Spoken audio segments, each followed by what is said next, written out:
नमस्कार दोस्तों, आप लोग बहुत से कहानी सुने होंगे, जैसे कि मौसी की खुदाई, भाभी की जोताई, साली की रगड़ाई, नौकर मालकिन संबंध, आंटी प्यास बुझाई। ऐसे ही आप लोग कहानी सुनना पसंद करते हैं, क्योंकि आप लोग को ऐसी कहानी सुनने में बहुत मज़ा आता है।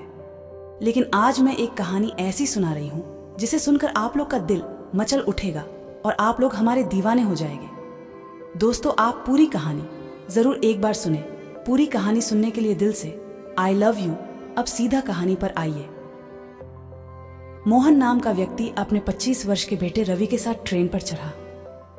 बेटे रवि ने अपने पिता से जिद करते हुए कहा कि उसे ट्रेन के विंडो सीट पर ही बैठना है। वो 25 वर्ष का था, लेकिन वह बच्चों की तरह जिद करने लगा।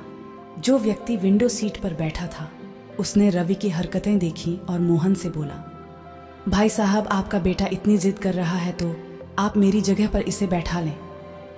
इतनी जिद के बाद रवि को विंडो सीट मिल ही गई। अब वह खिड़की के बाहर देखते हुए आनंद ले रहा था। उस बोगी में बहुत सारे लोग बैठे हुए थे।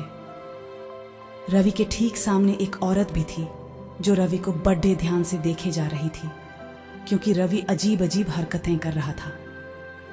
जैसे जब भी ट्रेन चलती तब रवि अपने पिता से जोर से चिल्लाते हुए कहता, पिताजी देखिए तो पेड़ कैसे चल रहे हैं, यहाँ तो बड़े बड़े बिल्डिंग भी चल रहे हैं। ट्रेन जैसे चलती वह ऐसी बातें ही किया करता था। महिला ने सोचा कि रवि की मानसिक स्थिति ठीक नहीं है, लेकिन वह उसके पिता को इस बारे में कैसे बात करती।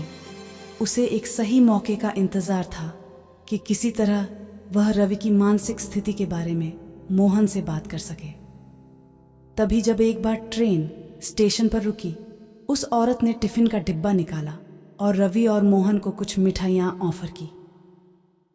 बातों बातों में उस औरत ने मोहन से कहा कि आप अपने बेटे को किसी अच्छे डॉक्टर के पास लेकर क्यों नहीं जाते, इसकी मानसिक स्थिति ठीक नहीं लगती। मैं एक अच्छे डॉक्टर को जानती हूँ, यदि आप कहें तो मैं आपको उस डॉक्टर का फ़ोन नंबर दे सकती हूँ।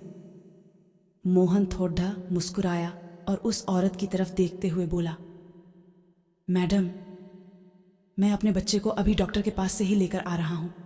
ये बचपन से अंधा था, 25 साल से इसने कुछ भी नहीं देखा था। आज इसे नई आंखें मिली हैं।